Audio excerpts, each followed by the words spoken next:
ध्यान में 99% लोग फेल क्यों हो जाते हैं? हाँ, मैं जानता हूँ। ध्यान के बारे में मैं हर एक टेक्निक के बारे में बताता हूँ। सरल से सरल भाषा का इस्तेमाल करता हूँ।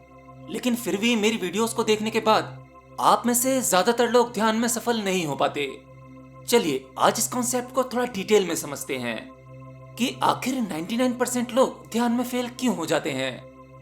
देखिए, अब से लगभग 2500 साल पहले एक दिव्य आत्मा ने जन्म लिया जिसने मनुष्य के शरीर और उसके मन के बीच के गहरे संबंध को डिस्कवर किया। उन्होंने यह खोजा कि माइंड एंड बॉडी दोनों एक दूसरे पर निर्भर हैं। मतलब हमारा शरीर मन को चलाता है और मन इस शरीर को चलाता है। इन दोनों के बीच के गहरे संबंध को उस महान आत्मा ने डिस्कवर किया और इस महान आत्मा का नाम था भगवान बुद्ध। बुद्ध दुनिया के सबसे पहले साइको एनालिस्ट थे। बुद्ध ने मन को समझा, मन की क्रियाओं को समझा, इस मन के शरीर पर पड़ने वाले प्रभाव को सबसे पहले समझा और एक ऐसे गहरे मनोविज्ञान को जन्म दिया जो आज के वैज्ञानिकों के लिए भी एक चिंतन का विषय है। आज से पहले भगवान बुद्ध के अलावा मन, शरीर और ध्यान के बारे में इतनी गहराई से कोई नहीं जान पाया था।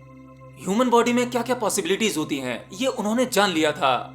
इसी के चलते मार्शल आर्ट, एक्यूप्रेशर पॉइंट और जूडो जैसी कलाएं उन्हीं की देन है। हालांकि ऐसा नहीं है कि ध्यान की और विधियां नहीं हैं, ध्यान की बहुत सी विधियां हैं। बुद्ध से पहले भी बहुत सी परंपराएं थीं, ध्यान की विधियां थीं।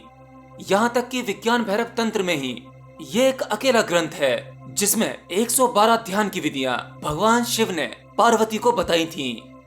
और ये विज्ञान भैरव तंत्र 5000 साल पुराना तंत्र है। लेकिन फिर भी ध्यान को वैज्ञानिक स्वरूप देने का काम भगवान बुद्ध ने किया। इससे पहले ध्यान के बारे में सभी बातें एक आध्यात्मिक वे में जानते थे, लेकिन भगवान बुद्ध ने एक अल्टीमेट डिस्कवरी दी।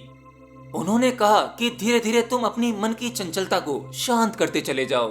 फिर एक समय ऐसा आएगा जब तुम्हारा शरीर भी शांत होने लगेगा। फिर धीरे धीरे तुम अपने अंतर जगत में प्रवेश पाने में सफल हो जाओगे। इसलिए भगवान बुद्ध की आनापान और विपस्सना ध्यान विधियां जो हैं, उससे 2500 साल पहले, मतलब जब भगवान बुद्ध थे और बुद्ध के बाद भी कई शताब्दियों तक इन दोनों विधियों के माध्यम से लाखों लोगों ने बुद्धत्व को प्राप्त किया।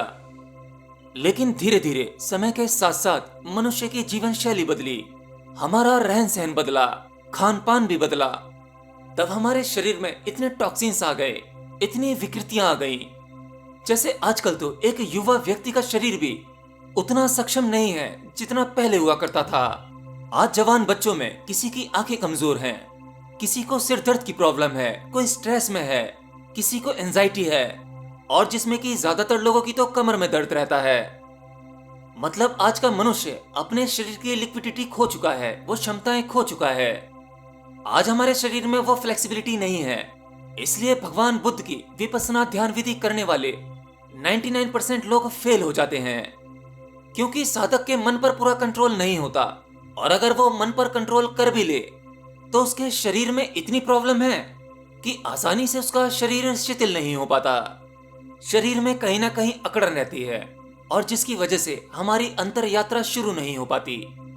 और आज वैज्ञानिक रिसर्च कहती है कि अगर मनुष्य अपने शरीर को शांत कर दे, शिथिल कर दे, तो उसका मन अपने आप शांत हो जाता है, विचार कम होने लगते हैं। और भगवान बुद्ध ने पहले इस बात को कहा था कि विपस्सना ध्यान विधि के माध्यम से आप अपने मन को शांत कर लो, शरीर भी खुद ब खुद शांत होने लगेगा। आपका शरीर और मन बिल्कुल शिथिल हो जाएगा, स्ट्रेस फ्री, टेंशन मुक्त हो जाएगा। बिल्कुल इसी प्रकार से आज के मॉडर्न फिजियोलॉजिस्ट कहते हैं कि अगर जो शरीर को टेंशन फ्री कर दिया जाए, बिल्कुल रिलैक्स और शिथिल कर दिया जाए, तो आपका मन अपने आप ही शांत हो जाएगा। आपके मन में कोई टेंशन, कोई स्ट्रेस नहीं होगा। और आज हजारों लोग ध्यान करते हैं, विपस्सना ध्यान विधि करते हैं, फिर भी वह ध्यान में असफल क्यों हो जाते हैं? क्योंकि वो अपने शरीर और मन को बैलेंस नहीं कर पाते। आपने कहीं से सुन लिया कि दुनिया की सबसे शक्तिशाली ध्यान विधि विपस्सना ध्यान विधि है। भगवान बुद्ध को बुद्धत्व इसी ध्यान विधि से घटा था। तो बस क्या था, आपने भी वही शुरू कर दिया। आपने सोचा एक दिन ऐसी घटना घट जाएगी कि बुद्ध की तरह आपको भी ज्ञान उपलब्ध हो जाएगा। देखिए, किसी भी ध्यान विधि में सफल होने के लिए पहले उसका बेसिक विज्ञान समझना होगा।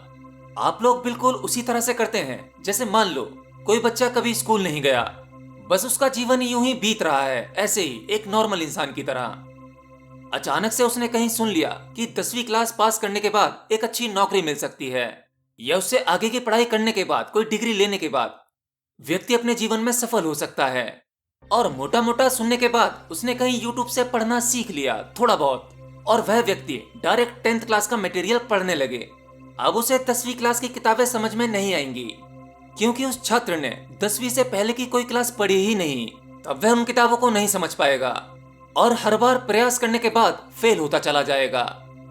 ध्यान आपके लिए 10वीं क्लास है। आप डायरेक्ट एक बड़ी चीज कर रहे हैं, जबकि आप ध्यान के बारे में बेसिक नहीं जानते। अरे ध्यान तो छोड़ो, आप अपने बारे में बेसिक नहीं जानते। अरे भगवान बुद्ध डायरेक्ट विपश्यना ध्यान विधि थोड़ी करने लगे थे। उन्हें 7 साल लगे ज्ञान प्राप्त करने में। 7 सालों तक ब्रह्मचर्य का पालन किया। पहले उन्होंने गहरा चिंतन किया, अपने शरीर को समझा, शरीर के मैकेनिज्म को समझने की कोशिश की। फिर अपने भीतर प्रवेश किया, अपने मन को समझा कि मन किस प्रकार काम करता है, मन पल पल क्यों बदलता है। मन और शरीर के संबंध को जाना, फिर और गहरा उतरे। पहले इसी प्रकार के सामान्य चिंतन करते करते उन्होंने ध्यान विधि खोजी, फिर और थोड़ा गहरा उतरे। इस प्रकार से कड़ी मेहनत और त्याग के बाद सिद्धार्थ बने गौतम बुद्ध।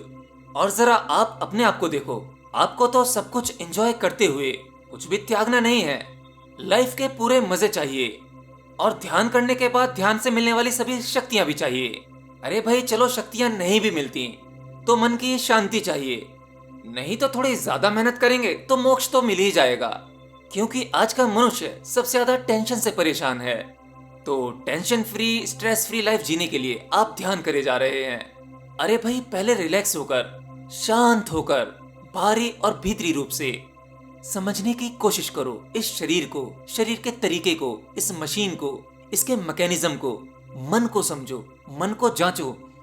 आप अपने शरीर और मन से थोड़ी सी दूरी बनाकर इसे ऑब्जर्व करना सीखो।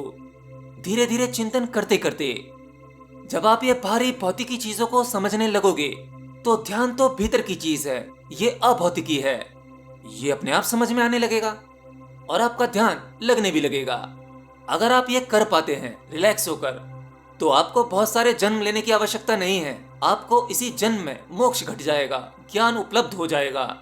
बस आप ईमानदारी से अपने आप को देखो कि आप स्वयं को जानने के लिए क्या कर सकते हैं, कितना सेक्रीफाइस करते हैं। कहीं आप दिखावा तो नहीं करते। अपने आप को ऑब्जर्व करो। एनीवे